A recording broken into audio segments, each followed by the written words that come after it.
So the question that CardioDx asked a few years ago is, can we actually use this test to make the diagnosis of CAD? And this was really the new opportunity. So again, the idea here was that when we're looking through this continuum of genes to phenotype, we can look at the DNA level, but the problem is that only tells us about predisposition and doesn't tell us about the presence of disease. We can look at the intermediate phenotypes, but those are very nonspecific and often a late manifestation. So that was the idea. So then in this context, PREDICT validated the diagnostic accuracy for the detection of obstructive disease. And my presentation focuses on taking it one step back. So there are several methods now to look at coronary plaque burden. Some of these are invasive, some of these are non-invasive. The gold standard still remains essentially intravascular ultrasound-based, which is what we use typically in clinical practice to look for the plaque burden in the coronaries. Problem, of course, it is invasive, pretty cumbersome, and is not appropriate for a wide screening, obviously, of these patients.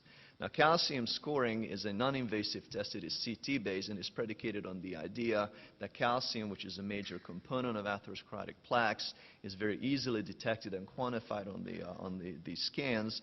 And we have shown this was actually presented yesterday, is the calcium score actually even quantitatively very well correlates to intravascular ultrasound measurements of calcified burden. There are more emerging modalities for coronary plaque burden evaluation, such as CT coronary angiography.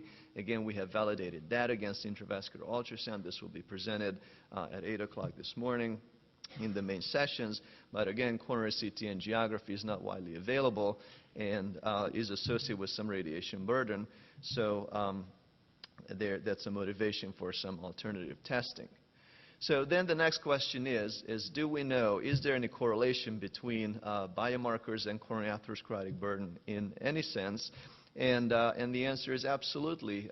We presented this at, I think, the ESC meeting earlier or late last year, that when we looked at a cohort of patients with family history of heart disease, we showed, for example, that an independent multivariate analysis, for example, a SNP in the angiotensinogen gene, was an independent predictor of the presence of coronary calcification, which was the only other independent predictor besides the Framingham risk. At AHA last year, we looked at the correlation between biomarkers and plaque composition, for example, showing that patients with increasing levels of LDL had elevated levels of non-calcified plaque on CT angiography and shown an inverse correlation with HDL, showing that in fact some of these plaque burden measurements by these imaging modalities do reflect biology, which is very reassuring and important. So the basis of this analysis was the PREDICT study, which you have just heard about. And Alexandra did the QCA at CRF.